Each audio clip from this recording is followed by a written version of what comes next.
Brevísimo, un programa radial dedicado al relato corto, letras, autores y viajes que nos hacen soñar en pocas palabras.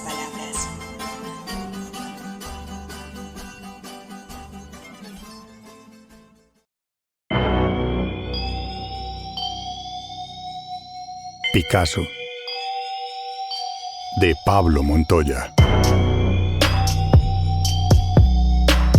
Este es un caballo en mitad de la calle.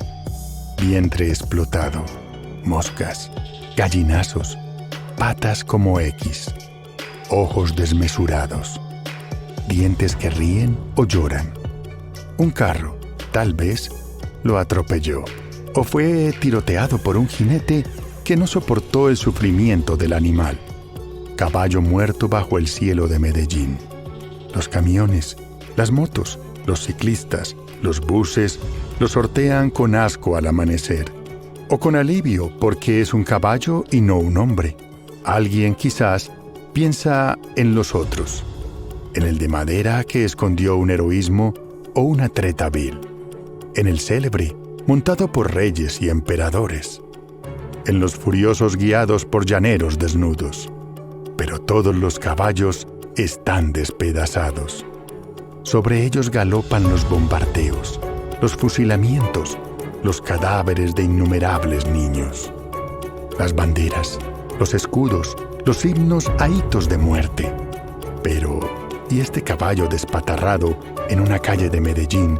Símbolo, alegoría, metáfora de qué? Pronto vendrán por él y echarán agua sobre su sangre.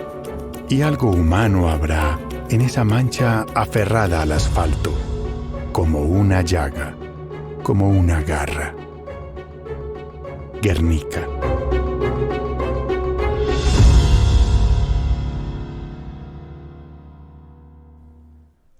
Hola, bienvenidos a una nueva emisión de Brevísimo, un programa dedicado a las formas breves de la literatura. Yo soy Mauricio Montoya y le doy la bienvenida a mis compañeros de mesa, César Paredes, Norbey Echeverry, Zairo Anillo y Edwin Solórzano. Hoy continuamos nuestra conversación con el escritor colombiano Pablo Montoya. Escuchábamos al inicio del programa un relato titulado Picasso, que hace parte de la obra Terceto, de la que ya habíamos comenzado a hablar en el cierre de nuestra emisión anterior. Para seguir entonces en esta dinámica de la conversación, me gustaría preguntarle al profesor Pablo Montoya qué tanta ficción podemos encontrar en su obra Terceto. Se lo pregunto por textos como Jonás, que lo escuchamos en nuestro programa anterior, o el de Picasso y otros que en su escritura dan un giro en relación con la realidad que conocemos de ellos o la reinterpretan. Terceto está conformado por 3 libros: Viajeros, Trazos y Programa de Mano. Y por supuesto cada uno de estos me significó a mí un proceso de escritura de alguna manera diferente. Recuerdo muy bien cuando escribí Viajeros, la idea era acercarme al viajero. Muchos eran personajes históricos, muchos también son personajes de ficción. Pero en los personajes históricos yo trataba de leer mucho sobre ellos y a partir de esas lecturas, muchas veces esas lecturas eran caudalosas, tratar de tomar un momento esencial de la vida de ese viajero y en ese momento introducir la creación poética o la creación narrativa, de tal manera que hubiese una oscilación entre lo histórico y lo ficticio. Entonces tomo diferentes viajeros, como por ejemplo algunos que son míticos, por lo tanto allí también hay una gran construcción ficcional, pero otros que son personajes históricos y están allí con sus nombres propios. Tratar de introducir a partir de una fisura que me manifestaba el personaje, el tratamiento poético, el tratamiento cuentístico, o inclusive el tratamiento reflexivo en algunos de estos personajes. Entonces, esto sucedió con Viajeros. Lo que pasa en Trazos es distinto porque allí yo estoy basado fundamentalmente en un cuadro en una imagen que pertenece al pintor determinado, ¿no? Cada uno de los textos de trazos tiene o lleva el nombre de un pintor generalmente, ¿no? Entonces allí me baso sobre todo en una imagen, en un dibujo, y yo creo que hay un diálogo continuo entre ese texto que yo escribo con esa imagen y también con el pintor mismo. Y en lo que tiene que ver con programa de mano, la labor es quizás más, me parecía un poco más difícil porque era enfrentarme con las músicas de los compositores que están de alguna manera presentes en este tercer libro. Entonces, las dinámicas de cada uno de estos libros de algún modo es diferente, pero la expresión literaria creo que es la misma, porque creo que esa caracterización de los textos breves que yo presento allí están insuflados por lo poético, pero dialogan, repito, con lo cuentístico y también están alimentados, nutridos por, digamos, el perfil ensayístico. Escuchemos ahora Piazzolla, otro de los textos incluido en la obra Terceto de Pablo Montoya, y que nos lleva por un recorrido que incluye notas musicales, acontecimientos históricos y búsquedas inacabadas.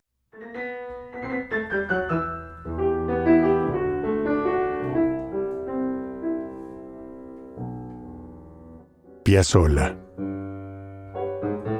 de Pablo Montoya. ¿En dónde buscar a los desaparecidos? ¿En cuál de las plazas de Buenos Aires podrían dar recado de su rastro? Bajo uno de los grandes gomeros habrán de decir alguna cosa. En el follaje de los palos borrachos tal vez se hable de una niña perdida. Y estará extraviada la búsqueda de quien va persiguiendo espectros tras las esquinas numerosas. Y más aún en estas calles que son tan rectas como una pesadilla. O en esas tipas espléndidas que parecen como si un dios olvidadizo las hubiera acabado de pintar. Un bandoneón suena en algún lado, mientras camino por las orillas del cauce que tiene el color de los metales fundidos. El viento es tórrido. La humedad rememora las grandes selvas que rodean esta agua amnésica. Las notas del bandoneón, tan largas como el pavimento que he recorrido, se unen poco a poco a un violín y a un piano. Toda ciudad es una llaga, lo sé, y los aviones que cruzan el cielo buscan el río moribundo.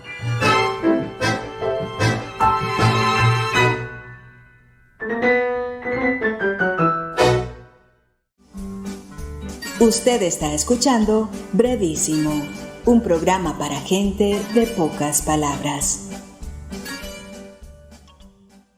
Vamos ahora a su texto Cuaderno de París. Me gustaría preguntarle cuál fue la influencia del libro Cuaderno de Nueva York de José Hierro en este trabajo que usted realiza. Cuaderno de París, de alguna manera, es mi libro más delirante, es mi libro más marginal, es quizás mi libro más maldito, y por ello tiene una primera gran influencia en Baudelaire, así como el Spleen de París muestra las aventuras, el extravío de diferentes personajes en la París, digamos, de la segunda mitad del siglo XIX. Cuaderno de París es el itinerario de una suerte de desplazado colombiano en la París de finales del siglo XX y comienzos del XXI. Así como en el Spleen de París hay 50 poemas en prosa, en el Cuaderno de París también hay 50 textos que dialogan con estos diferentes géneros literarios. El Cuaderno de París también quizás es uno de mis libros más híbridos. Yo había traducido en aquel entonces, estoy hablando más o menos de finales del siglo XX, había traducido El Spleen de París del francés al español para la colección Cara y Cruz, traducción que nunca se publicó. Pero cuando estuve haciendo esa traducción me di cuenta que la forma en que yo podía escribir mis travesías por la París marginal de mis primeros años era a través de esos fragmentos, de estos textos breves que había o que estaba traduciendo a partir del libro de Baudelaire. Entonces, mientras iba traduciendo, iba de alguna manera pensando cómo podría escribir un libro que dialogara a su manera con ese texto clásico de Baudelaire. Pero lo que suscitó el entusiasmo de la escritura fue el haber leído ese extraordinario libro que se llama Cuaderno de Nueva York de José Hierro. Yo creo que también hay un deseo de cantar tanto en Hierro como en mí la gran ciudad, en el caso de él Nueva York, en el caso mío París, y hacerlo desde una suerte de entusiasmo vitalista, pero también atravesado por la sensación de la finitud y de alguna manera por la impresión del extravío que provoca las grandes ciudades. Entonces recuerdo con mucha gratitud esa lectura que yo hice en París del Cuaderno de Nueva York. Yo creo que la confabulación de esos dos libros entonces, Baudelaire y José Hierro, fueron los que propiciaron la escritura de Cuaderno de París. Museo de Pablo Montoya. Objetos. Ellos hablan de mis días en París, patrimonio de lo sublime y lo grotesco. Un preservativo, una malla uterina, jeringas con sangre seca en las agujas, revistas pornográficas, un periódico igual a todos los periódicos, la pantalla, el teclado, un teléfono móvil pero mudo, una destripada lata de comida, dentríficos, desodorantes, perfumes, cremas, pastillas para dormir, pastillas para enflaquecer, pastillas de sodio, fetos en recipientes que recuerdan la letrina, una camisa de fuerza, un delantal de enfermero, los barrotes de una cárcel, un tarro con un líquido fosforescente que todo lo traspasa. También hay un arma. Tiene el tamaño de mi uña. Su voz es la máscara del silencio. El mecanismo simple. Con solo accionarlo, el museo se esfumaría y solo quedaría el olvido.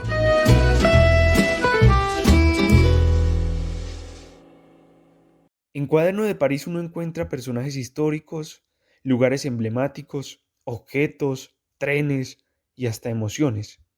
Con todos ellos se enfrenta el protagonista. ¿Qué papel juegan en esta obra conceptos como la memoria y el desarraigo? Yo creo que más que memoria, uno de los pilares fundamentales de Cuaderno de París es el desarraigo. En realidad, lo que yo quise contar en estos 50 textos que conforman este libro fue no solamente mi propio desarraigo en París, un desarraigo, por supuesto, que no es solamente de índole pesimista o de índole gris o de índole negativo, sino también es un desarraigo que propicia justamente la creatividad y el conocimiento a su manera de una ciudad que en esencia es imposible de conocer totalmente, como lo es París. Esa sensación de una ciudad que se recorre diariamente y que siempre se recorre con la intención de bebérsela del todo. Me acompañó durante toda mi estancia en París, sobre todo en esos primeros años que comprendieron mi primera estadía en esta ciudad. O sea, hablo de 1993 a más o menos el 2000, 2001, 2002. La experiencia de la experiencia de la periferia, la experiencia de la marginalidad, la experiencia del exilio, la experiencia de lo extraterritorial, yo creo que son características que uno puede notar en este libro, pero igualmente en estos itinerarios que hace ese yo lírico que aparece en los 50 textos, porque es un yo el que está hablando.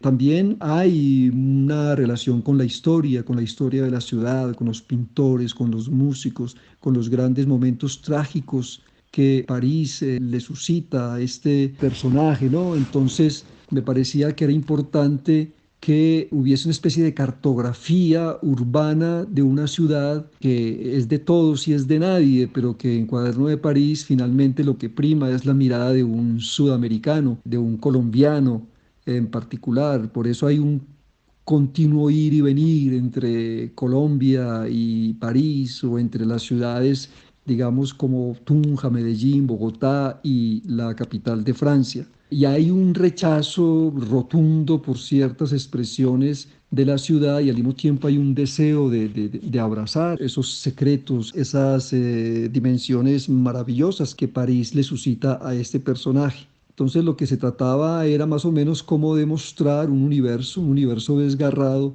pero al mismo tiempo sediento de otredad.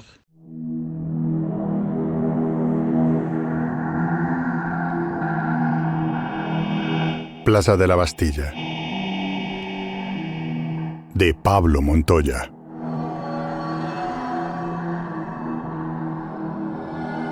La plaza de repente se llenó de Apolos. El sol de junio les embadurnaba los cráneos rapados. Y ante el cielo escaso de nubes, los pectorales, los abdominales y los genitales se movían como lombrices sedientas de pantano. En el centro de la celebración, la columna de Julio asumía un emblemático continente de falo victorioso.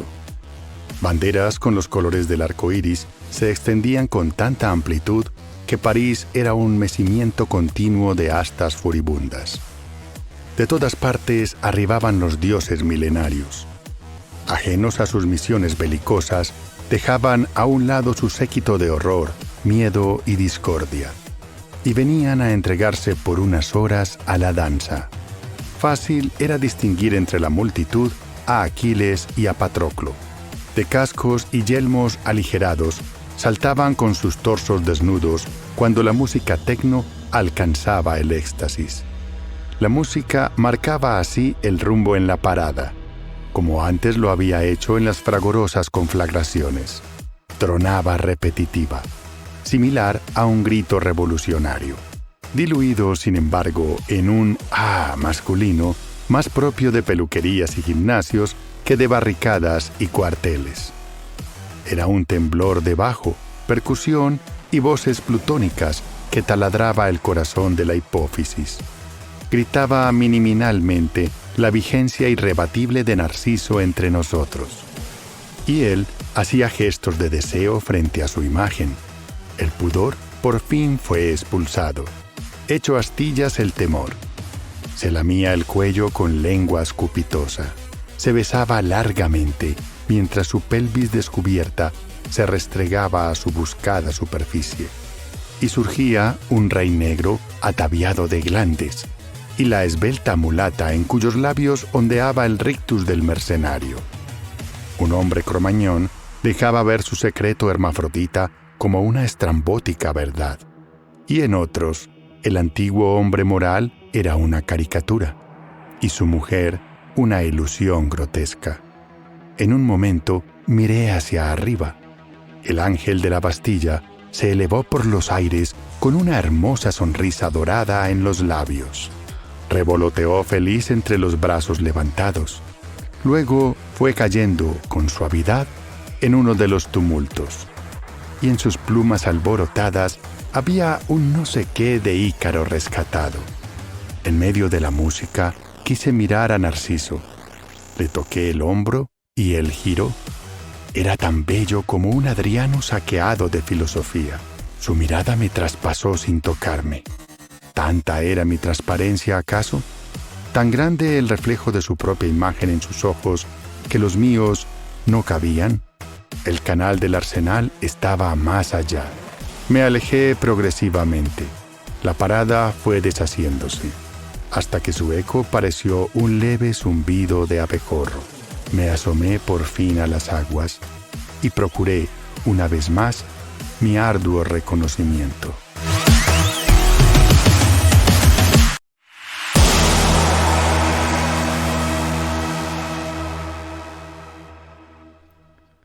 Escuchábamos Plaza de la Bastilla, otro de los textos incluido en el libro Cuaderno de París. Ya para terminar esta entrevista con el profesor Pablo Montoya, quisiera preguntarle por una sentencia que encontramos en el relato Línea 4 y que dice algo así: sí, los dioses han muerto y sus profetas son apariciones melancólicas de la soledad. Algo que de cierta manera también encontramos en relatos como el de Supermercado. ¿Podría ampliarnos un poco más sobre el sentido de esta sentencia en la obra? Introduje Línea 4 en Cuaderno de París porque esa línea de metro que en aquel entonces iba de Porte d'Orléans a Porte de Clignancourt fue la primera línea de metro en la que yo toqué la flauta para ganarme la vida. Y esa línea la recorrí muchas veces, me la sabía de memoria, pero eso hace parte, por supuesto, de la realidad y no del texto literario. En realidad, lo que yo quise también introducir en este cuaderno fue una especie, digámoslo así, de desacralización de las religiones, de los dioses.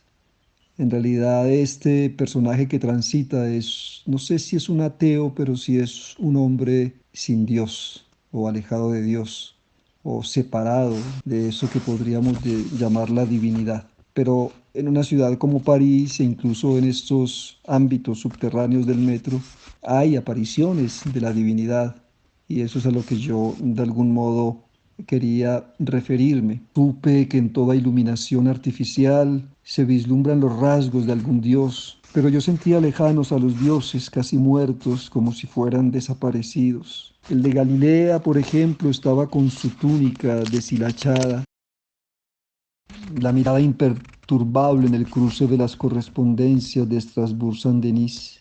Yo ni siquiera había reparado en su silencio de polvo, ni en su cara cubierta de manchas por la diabetes, ni en la mano flaca que cada instante tomaba la jeringa para inyectarse. Entonces un niño dijo a su madre señalándolo: mira, es Jesucristo, y entendí que Juan, el amigo de Medellín, el de las barbas negras, también erraba por el metro. Sí, la idea es como tratar en este texto de sacralizar a los dioses. Usted está escuchando Brevísimo. Lo bueno, si breve, dos veces bueno.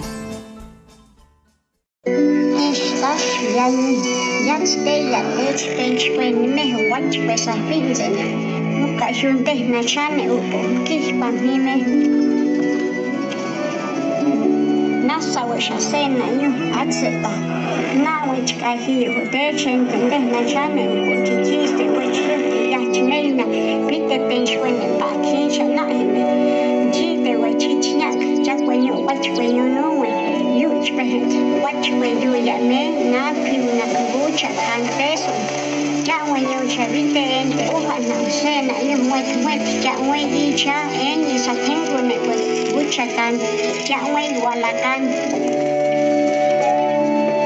Ewalate Etchi Umbeshan, Ritenekwe, Iptechina, Petsenekwe, Petsenyak, Chacha, Uspahana, Nia, Yahweh, Kispa, Hiyonekwe, Kispa, Yuyanane, Sena, Yu, Newe, Natashas, Ewe, Chai, Pehenekwe, Yahweh, Wewe, Chachana, Bahana, Kispa, Yayuna, Yahweh, Chama, Yamus, Yacha, Uni, Marachina, Day, Wali, Ibitune, Hicha, Saisa, Yahweh, Kispa, Elena, Yahweh, Chatis, de la Fille, Ewe, Yahweh,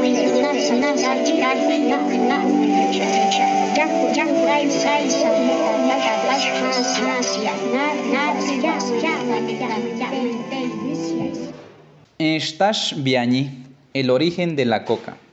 Antiguamente vivía una anciana muy perezosa. Permanecía durmiendo y no trabajaba. La comunidad la detestaba mucho. Cuentan que un día estaba durmiendo y al amanecer de repente llegó otra anciana y le dijo: levántate, que ya amaneció, deja de ser perezosa. Te aconsejo que para dejar la pereza debes de regar esta semilla que te regalo, para que al día siguiente la siembres con mucho cariño y a diario la cuides para que nazca y crezca. Cuando crezca debes coger las hojas tostarlas en la candela, después las masticas. Al masticarlas sentirás fuerza para trabajar, además sabiduría y poderes. Te recomiendo esta planta para que la cuides, la protejas y así tengas valor, poder y conocimiento por siempre. Desde ese momento la anciana dejó de ser perezosa, se volvió trabajadora inteligente y con muchos conocimientos de la vida. Sucedido esto, le comunicó a la comunidad de este cambio y toda la gente fue a pedir a que le regalara de esta semilla. Desde ese momento la utilizaron a diario en la comunidad y en los rituales.